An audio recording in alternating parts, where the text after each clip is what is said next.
Hello and welcome to today's video. This is an extra special story I'm sharing with you guys today. So as I am sharing this video, I want to make the biggest impact on the world, to show people that I make the biggest difference ever. But also, what I want to be doing is making sure that people can relate to this video. And what I mean is, if you know someone within your family, your relatives, a son, a nephew, a cousin, someone that has any special needs, maybe you guys can reach out to me, or you can relate to this video and watch it and share it. That is my main goal in making these videos for you guys today. To start off, I want to share my story with having Down syndrome. To start off, after 2 weeks of being born, my parents, the doctors had told them that I was not going to ride a bike, I was not going to walk, I was not going to do things, I was not going to reach my milestones. Well, you know what? Those doctors, they were wrong. Because you know why? My parents, they got me help with occupational and physical and all those therapies and all those things. They were not going to give up on me. And I mean, they did not give up on me. They did everything that they could to help me to be very successful in my life. And today as well, I am very, very successful in what I'm doing today because of my parents. Now, starting in elementary, I was held back only because school subjects were hard and difficult. Then I did my speech therapy for a couple of years. Then third grade, my eyes and my contact, or how I was looking at people or something, or looking at something that I was doing, it was kind of hard to see. I wasn't visualizing things the right way. I couldn't see it. It was hard from a far distance away. So I had to get glasses. And that's actually a part of Down syndrome I've learned. Then my eye vision is not 100% like fantastic, but it's still good enough where I can still see myself in this video today. So that's good to know. In fourth grade, friendship. It was really, really hard to be a friend, but also for friends to be friends to me back was really, really hard. It took probably almost 4 years until like almost 8th grade. It was probably like in the middle of like 6th, almost 7th. It was almost the end of middle school, I would say.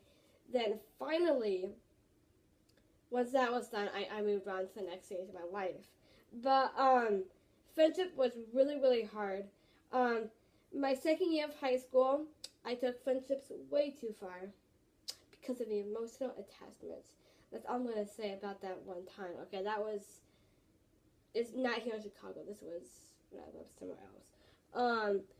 And all my feelings just got so strong, and it just led me on to emotional attachments to others a while ago. But not anymore. I am completely stress-free with no feelings. And what I mean by that is I feel relieved and better and stress-free. So I'm proud of myself that I'm not that way anymore.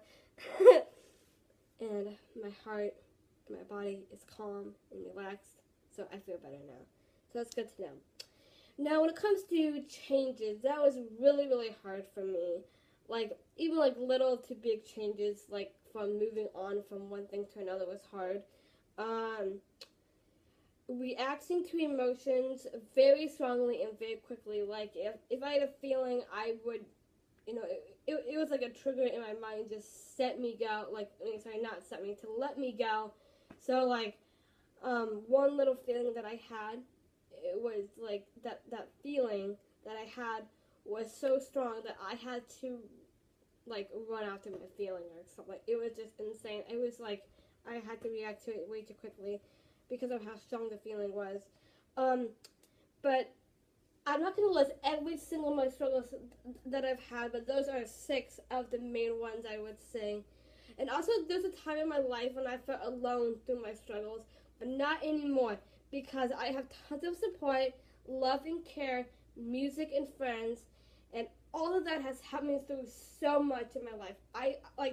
My heart feels better, like, even instead of, like, feeling like a strong emotion that would make me react quickly to it, instead of doing that, I just kind of, like, smile, just be like, like, I feel kind of, like, more, like, silly, like, as I'm I'm not like reacting. It's just like a funny feeling. I'm just like I'm so happy, and that's better than letting that emotion get too strong and reacting quickly. I'm just like so happy today, and that's better. And that's really good.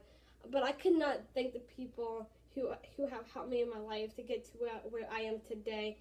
My other part is I want to share just a few things that I feel that people should be understanding about people with special needs. One thing that most people probably know, this is very common. People with autism and Down syndrome have similarities, but not all of them, just some of them. But here are a few things that I feel that people should be understanding. You should never think that someone looks like a disability. Everyone is a person. You don't look at them like they are a disability, because first off, they are not a disability. They are a person before their disability. So never look at them like they are one, because first off, you can only tell if it's recognizable, like behavior, the way they're acting, it's recognizable where you can see it. It's not like within my face, People with Down syndrome, it might be recognizable, like just for one example, like my tongue is a good example. Like I have a big tongue. I don't mind sharing that. That's just one part of what I was kind of going with and what I was saying. If it's recognizable, for me it's recognizable within my face area, but don't say anything, because I'm still a person.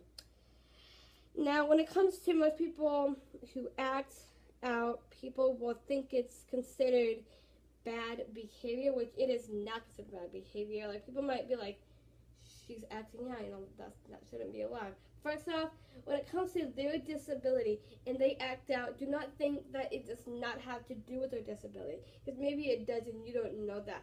So never think, well, maybe it comes very natural to them, because maybe some people don't have special needs. They don't know that it has to do with their disability, because you don't know that, because you do not have that disability yourself. If I have a disability, I have my rights to do something that I feel that I need to do. But if I'm doing it based on my disability, I'm allowed to say that, and I'm allowed to do it. People need to be respecting me for the way I am, and for everyone else as well. And also, never, ever, and I mean never, judge someone if you do not know them. You cannot blame people if they do not know you 100%, because you only know yourself 100%. That is so important, that I feel. So the key is to ask before you think, because when you think and words come out, they can hurt. But the other thing is, you cannot blame others for feeling hurt by words that hurt you, because that can hurt worse, and that's not good to do. So you always want to be careful with how you use your words and how you think of them, because anything that comes out of your mouth can hurt, and you don't know that. That's why it's important to ask before you say. When things get difficult and you can't handle it, the best thing to do is to cross your heart and hope that they will be patient with you. Because if they're not patient with you and you can't handle it on your own, that's when I say cross your heart, that people will be patient with you. Because if you don't, people will drive you people will drive you crazy, and it will make you feel something that you don't want to feel. But it's hard when you can't handle it yourself, but the other person on the other side can't handle it themselves. That's when it gets out of control. You want to stay in control, not out of it. So it's important to be careful with that. When it comes to people with their sensory objects, like touching things, maybe they like do something like with their hands. Like for me, for a good example, like if I have a bone in my hand, we all have bones. Usually, like I might like do this to myself, like I might like rub it, or I may like, it's like a soothing, relaxing things. We all do like little things that make us feel good and feel happy.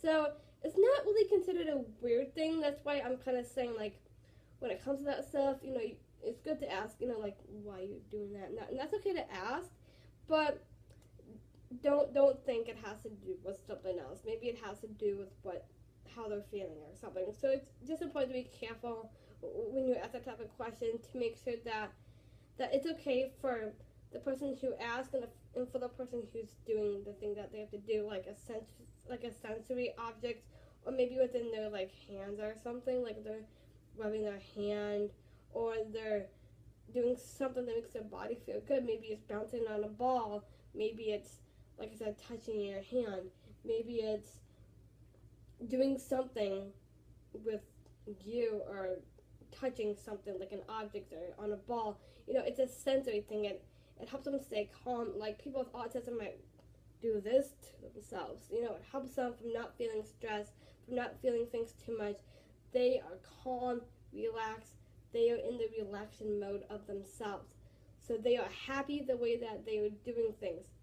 So that is all for today. Thank you guys for watching. Hopefully this can be a resource that you guys can watch. Thank you guys for watching.